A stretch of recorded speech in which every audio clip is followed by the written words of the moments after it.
অর্থাৎ যে দেশে যেটা বেশি সেটাকে কাজে লাগাতে হয়। আমাদের দেশে জনসংখ্যা বেশি, অর্থাৎ জনসংখ্যাকে কাজে লাগাতে হবে। সেদিক থেকে আমাদের কম্পারেটিভ অ্যাডভান্টেজ আমাদের দেশে সবচেয়ে বেশি। তাহলে আমরা কেন বিশ্ববিদ্যালয় করছি? আমাদের দেশে হিউজ ইয়ং পপুলেশন। আমাদের দেশের জনসংখ্যার অর্ধেকই হবে মধ্যবয়সী কর্মক্ষম। যদি তাই হয় তাহলে আমাদের দেশে এই ইউনিভার্সিটি, স্কুল, কলেজ এগুলি আমাদের তৈরি করতে হবে, বিকজ আমাদের কর্মক্ষম জাতি তৈরি করতে হবে। কেন আমরা বিশ্ববিদ্যালয় করতে চাচ্ছি? এখানে সব গুণীজন রয়েছেন। আমরা জানি ডক্টর বেকার তিনি একটা থিওরি দিয়েছিলেন, হিউম্যান ক্যাপিটাল থিওরি। সেই থিওরিতে এডুকেশনের ট্যানজিবল অ্যাসেট এবং ইনট্যানজিবল অ্যাসেট সম্বন্ধে বলেছিলেন। অর্থাৎ যেটাকে আমরা দেখতে পাই দ্যাট ইজ ট্যানজিবল, যেটা আমরা দেখতে পাই না দ্যাট ইজ ইনট্যানজিবল। আমাদের দেশে প্রতিভা রয়েছে দ্যাট ইজ ইনট্যানজিবল, আমরা সেটাকে তৈরি করিনি, স্পর্শ করতে পারি না, কাজে লাগাতে পারি না। আমাদের এই দেশে জনসংখ্যার কোনো অভাব নেই।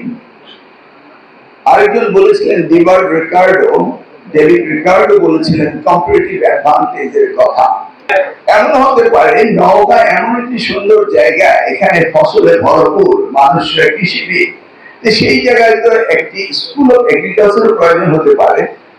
বাট আমরা স্কুল অফ এগ্রিকালচারের কথা বলছি, আমরা এগ্রিকালচার ইউনিভার্সিটির কথা বলছি না।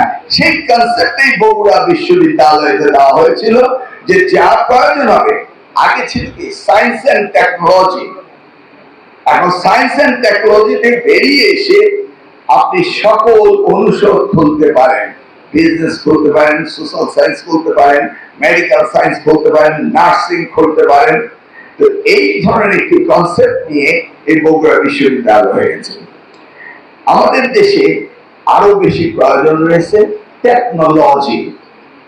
যে টেকনোলজি না হলে আমরা সত্যিকার অর্থে মানব সম্পদকে, দক্ষ মানব সম্পদে কাজে লাগাতে পারবো না। আমরা আল্লাহর কাছে হাজার শুকরিয়া জ্ঞাপন করতে হবে আশরাফুল মুখলুকাত হিসাবে, সৃষ্টির সেরা জীব হিসাবে আল্লাহ আমাদের সৃষ্টি করেছেন। আমাদের মস্তিষ্কে যে ব্রেইন দিয়েছে, নিশ্চয়ই ইউনাইটেড স্টেটস অফ আমেরিকা আর ইউকে আর সৌদি আরব সব জায়গায় একই ব্রেইন দিয়েছে। But we don't explore our brain. That's the problem. আরেকটা জিনিস আমরা দেখতে পাই, intellectual property doesn't depend on the natural resource. Natural resource না থাকলেও পৃথিবীতে অনেক জাতি উন্নত হতে পারে, সেটা আমরা জানি। We have a very bright example in Japan. আজকে আমাদের দেশে ইকোনমিক্যাল লাইফলাইন হচ্ছে আমাদের এক্সপেট্রিয়েট। তাহলে আমাদের এক্সপেট্রিয়েট থেকে আরো বেশি আর্নিং করা, we need technical and vocational education and training. That is another important subject. এটাকে আমরা টাবুস করে নিয়েছি। We must return from there.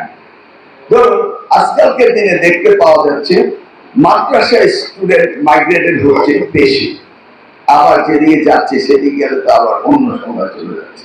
How will let me go it? Because ওনারা তো বসেই আছেন কিছু না কিছু যারা বলি। Well, মাদ্রাসা এডুকেশন কেন মাইগ্রেট করছে? Very simple.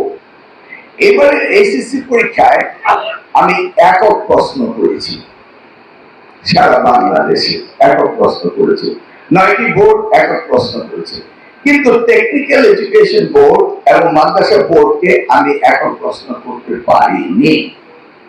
এখানে আজকালকের দিনে দেখা যায় আমরা সৃজনশীল প্রশ্ন করি, ক্রিয়েটিভ কোশ্চেন এন্ড আনসার করি, কিন্তু ক্রিয়েটিভ কোশ্চেন এন্ড আনসারকে এটাকে নন ক্রিয়েটিভিটি, এটাকে ডাইভার্ট করে ফেলে, এটাই দেখছি। যেমন আমি বলছিলাম ফিজিক্স সেকেন্ড পেপার কোশ্চেনটা টাফ হয়েছে এবং 2টি প্রশ্ন ভুল হয়েছে।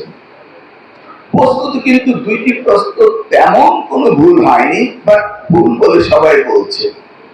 এবং প্রশ্নটা যিনি করেছেন তিনি যারা থিওরি পড়েছেন তার প্রশ্ন ঠিকই পাচ্ছেন, ইন দিস কেস আমি বললাম যে কোশ্চেন যারা তৈরি করেন, মডারেট করেন, তাদেরকে 2 বছর জন্য ট্রেনিং দিতে হয়।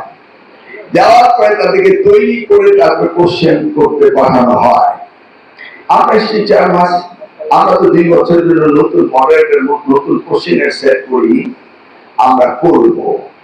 এসএসসি পরীক্ষা সুষ্ঠুভাবে হয়েছে, এসএসসি পরীক্ষা সুষ্ঠুভাবে হচ্ছে।